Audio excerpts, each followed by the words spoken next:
The Chicago White Sox lost to the Baltimore Orioles 4-0 on Thursday night. Tough to find any silver linings, but Lenyn Sosa did make his White Sox debut in a way that was definitely not planned. Another night without fireworks, but lots of warning track power. Johnny Cueto had not gone less than 6 innings in any of his previous starts. However, the Orioles had other plans.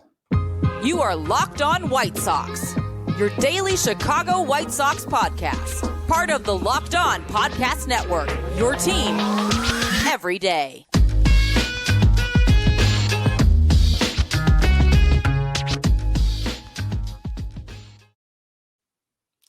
Hey, Sox fans, welcome to Locked On White Sox. Thank you for making Locked On White Sox your first listen each and every day. We're free and available on all platforms. Follow us on Twitter and Instagram at Locked On Sox.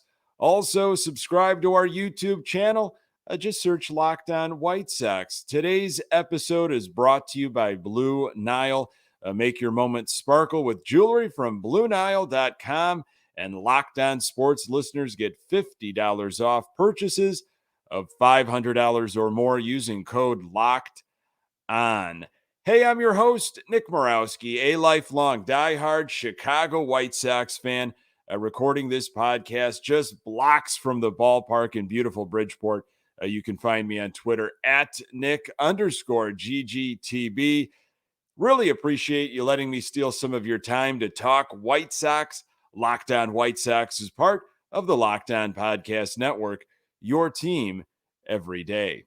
It's a big weekend at the ballpark. Lots going on. We're going to talk about it. Could Cueto keep the magic going against Baltimore? And will the White Sox ever hit another home run? But first, news, notes, and Sosa. State of the Sox. Sox are now a few games under 500. Still chasing Twins and Guardians, who are battling it out at the top of the AL Central right now. White Sox lost to the Orioles 4-0 Thursday evening. Just the second time the Sox offense has been shut out all season, despite reaching base 13 times. Want to thank my dear good friend Pat Hester and co-host on the Good Guys Talk Back Chicago White Sox podcast. He brought me along to the game on Thursday. We were in the scout seats. What a view we had to that 4-0 game. Lots going on before the game. I'm sure you heard about the Lenyn Sosa situation and all the other injuries and movement. We're going to break it down here. So Adam Engel was placed on the 10-day IL before the game with a strained right hamstring. It sounds like it's the same hamstring that has bothered him in the past. Perhaps not as bad as before, but I'm sure he's going to be careful with it, as will the team. The big one, Sox placed Danny Mendick on the 10-day IL with a torn ACL in his right knee. You just really feel for Danny Mendick. Sosa coming up to the Sox is a great story, but Danny Mendick, a guy that you didn't expect to be getting a lot out of Danny Mendick in the year 2022.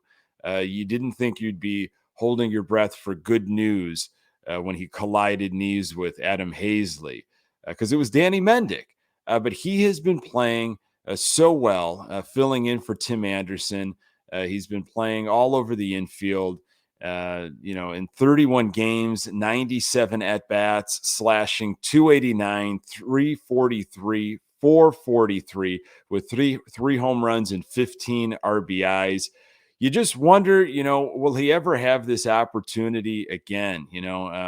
I know he's going to keep battling, keep fighting. Hopefully he's ready for spring training next year.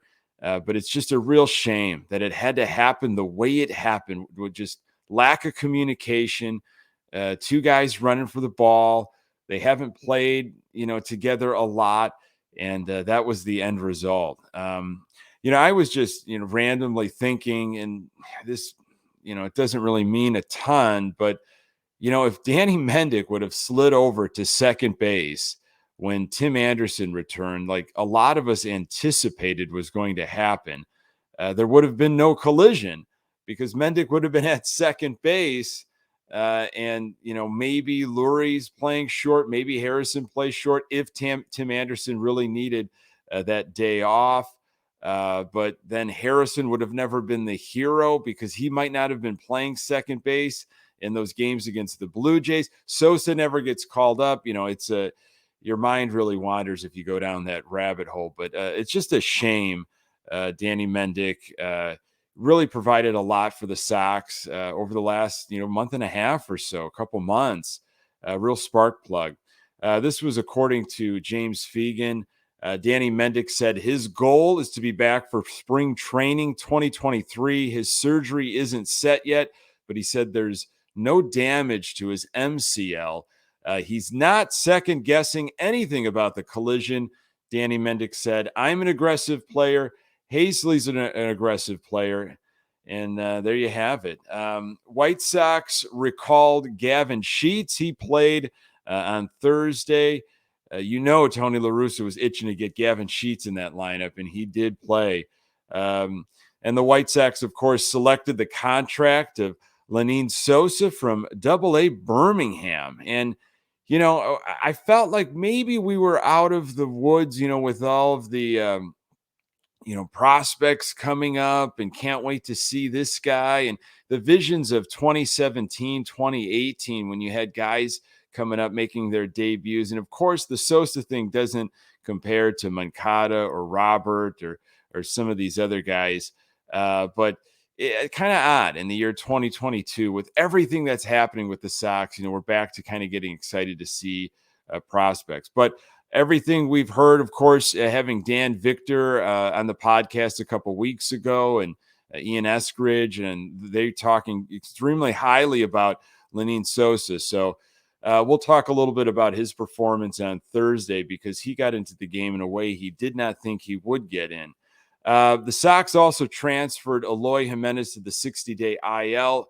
Jimenez was eligible to be reinstated as early as Thursday. So I think it was just a situation of trying to free up space in different areas and get creative. There weren't any setbacks to Eloy Jimenez's rehab.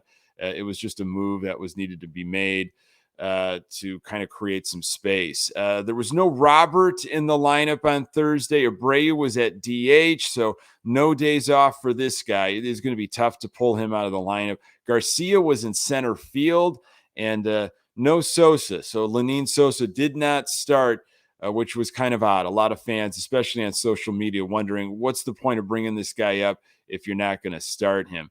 La Russa declined to get into specifics about what leg soreness Luis Robert is dealing with, but said he's dealt with it before and that they are hopeful he can play tomorrow. That was from our friend James Fegan. And per Tony La Russa, Vaughn has been dealing with some soreness the last few days. He's been told to play under control, and I am wondering if that is a new White Sox mantra after the collision between Mendick and Hazley. If that's what they're now telling everybody in the pregame meetings, just play under control. So it's the reason, I guess, for Sheets, why he was in right field on Thursday and Vaughn was at first base as Abreu DH'd. Sosa will start at least one game this weekend, is what Tony La Russa said in the pregame. La Russa said, for right now, he's going to help wherever he can. But when you put together the year he had, you have to believe he's going to be an everyday player. He's been every day down there and tearing the cover off the ball. So he's just not going to be every day against the Baltimore Orioles at home. That is the bizarre thing that I found, as a fan. You got a home stand. You're playing the Orioles. Don't want to take anything away from the Orioles. They beat us 4-0 on Thursday. But might as well just bring him up and start him. He did get into the game. We're going to talk about that. Maybe it was just the stellar Baltimore defense and not the anemic offense. But whatever was happening, the Sox need to have better results. Going to get on that in a moment. At BlueNile.com, you can celebrate all of life's special moments, from creating the custom engagement ring of her dreams to gifting a classic and timeless jewelry piece, all at prices you won't find at a traditional jeweler. Whether you're ready to pop the question or you're just celebrating a milestone moment, find jewelry as unique as her with the modern convenience of online shopping at BlueNile.com. Blue Nile has simple online tools that let you choose the diamond shape, size, and clarity, as well as setting style. Blue Nile's bench jewelers will then handcraft her perfect engagement ring. Each ring is one of a kind. Make your moment sparkle with jewelry from BlueNile.com, and Locked On Sports listeners get $50 off purchases of $500 or more. This podcast exclusive includes engagement. Use code Locked On.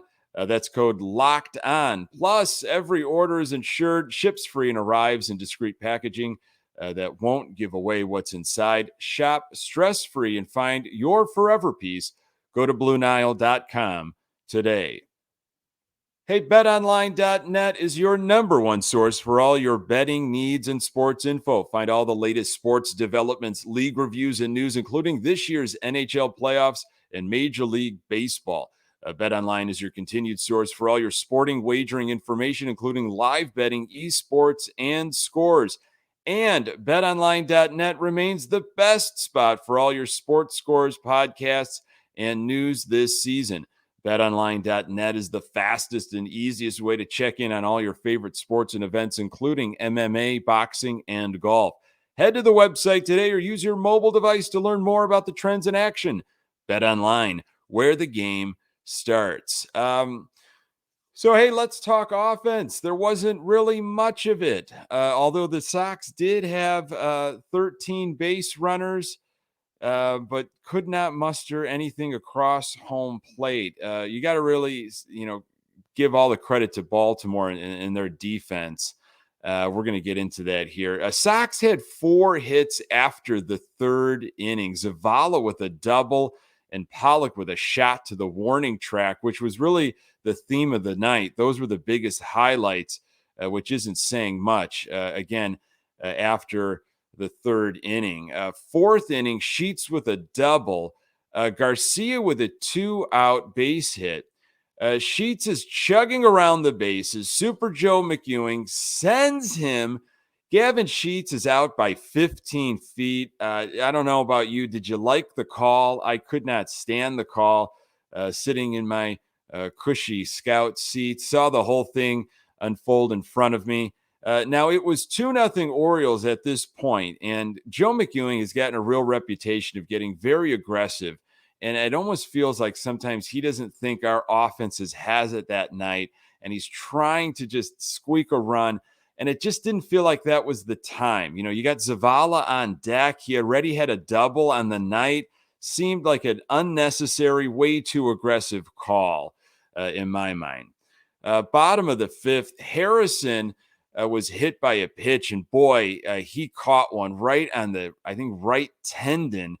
And he popped up. I've never seen somebody so animated after getting hit by a pitch. You can hear the smack from where we're sitting. He jumped up, twirled around, labored to first, and thankfully the X-rays were negative. It sounds like he's got a right triceps contusion, and he is day to day and is going to be further evaluated, of course. But this was the opportunity when Lenyn Sosa came in. He entered the top of the sixth, playing second base. So I have a pretty good feeling that Harrison won't be playing tomorrow. It's just odd how things work, isn't it? Sosa not getting the start after being called up. Why not just give him the start? It's a 4-game series against Baltimore at home. Give the crowd something to get excited about. But in a weird way, here's Harrison getting hit by a pitch and forces the hand when Sosa has to play. Another injury for our White Sox team. Sox had several opportunities throughout the game. As I mentioned, 13 base runners. Sox went to the warning track a bunch of times and were just flat out robbed by the Orioles. Vaughn, Berger, Abreu, Pollock, Sheets, all victim. A lot of it by Mullins.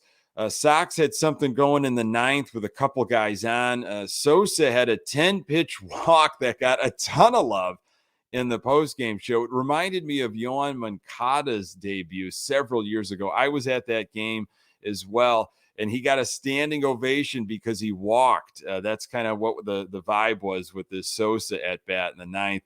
But Sox just could not capitalize again, and that was the theme. Just when you thought there was an extra base hit or something down the line, or maybe even a home run, Baltimore was there flashing the leather. Tim Anderson 1 for 5, as was Andrew Vaughn. Pollock 0 for Abreu, the guy I wanted to see get some rest. He was 2 for 4. Berger 1 for 4 with a double. Sheets 1 for 3 with a double. Zavala 2 for 4 with 2 doubles. Keep them going.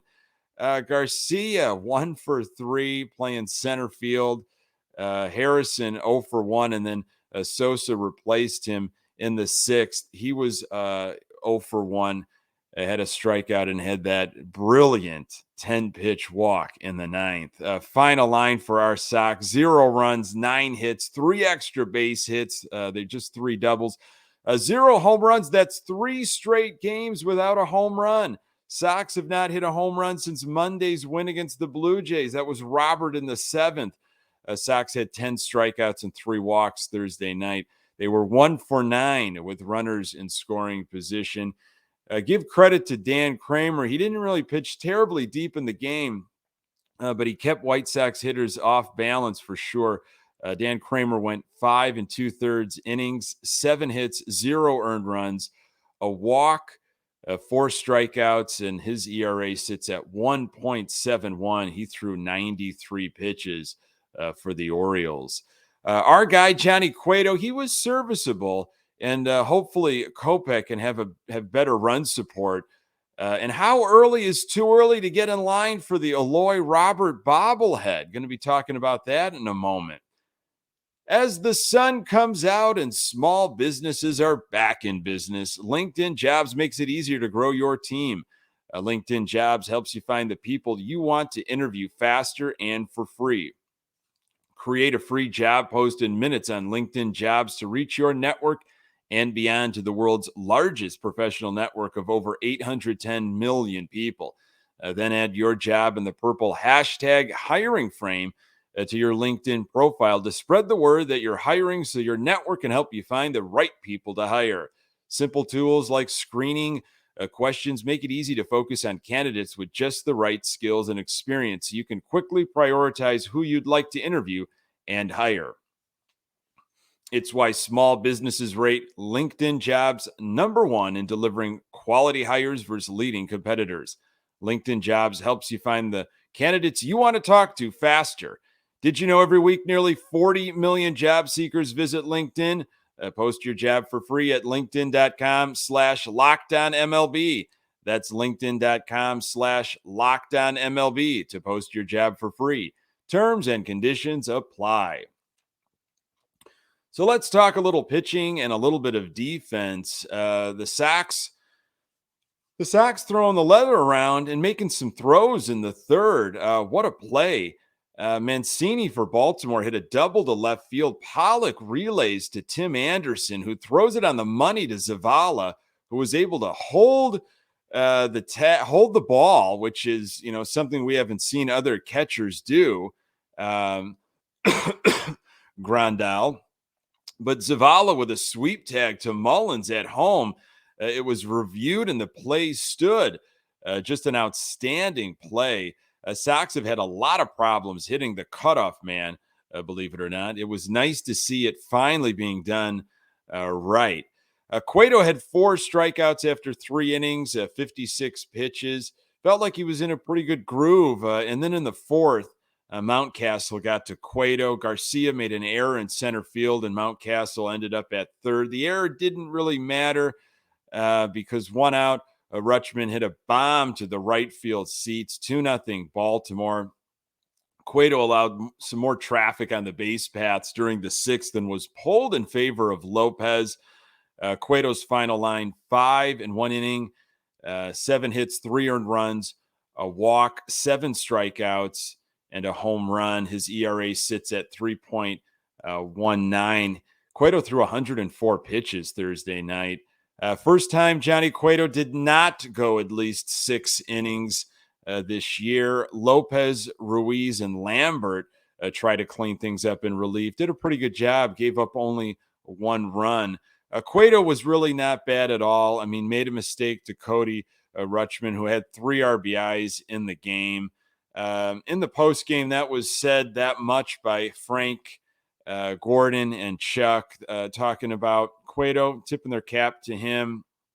They talked about the Super Joe send. Frank likes the send. I just couldn't believe it. I thought it was a very aggressive send. I mean, he was out by 15 feet, and you had Zavala on deck. A lot of love for the Baltimore Orioles and their defense. I mean, Mullins was great in center field. Baltimore 5th in all of baseball in defensive runs saved.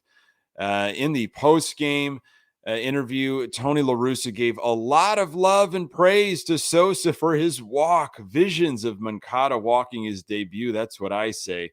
It was a walk, but that's where we are in 2022, commending a prospect on their 10-pitch walk. Hopefully, there's more offense on Friday. I got a feeling Harrison doesn't play. Maybe Sosa will get his first hit instead of a walk, and we'll be talking about that. Michael Kopech takes the mound on Friday for the Sox. Can he bounce back from his outing in Houston? It's fireworks night. Should be a beautiful weekend weather-wise. And Saturday is the big Eloy Jimenez, Luis Robert double bobblehead giveaway. It's also Lance Lynn Day. So that's a day game on Saturday. I believe that's a 1:10 start. So gates will open at 11:40. I tend to get in line, a little after 11 for these day games. That's very early. Okay, I'm definitely going to secure myself a bobblehead, and I'm sure if you rolled up to the gates closer to 11:40, quarter to 12, there shouldn't be a problem. I think it's first 20,000, but I play it safe. You know me. I'm a collector. Love the bobbleheads. I will get there early. Not a big deal, especially if it's nice out. Get to talk to some Sox fans while standing in line. It should be a well-attended game, and the bobblehead looks great. Can't wait to see it in person. I think it's the first double bobblehead that they've given away. They did a White Sox Charities Tim Raines bobblehead where it was a bobblehead of him in the Expos uniform and in a White Sox uniform. You might have this in your collection. They did it when he got into the Hall of Fame several years ago, but this is the first stadium giveaway where it is a double bobblehead. Folks, thank you so much for making this podcast part of your daily routine. You can find the Locked On White Sox podcast absolutely everywhere you find your podcasts. We are on Twitter and Instagram at Locked On Sox. You can find me on Twitter at Nick_GGTB. Coming up on the next episode, I'll recap the Baltimore series and get you ready for the Sox out on the West Coast. I really appreciate you making time for the Locked On White Sox podcast. I'm Nick Morawski. Until next time, go Sox.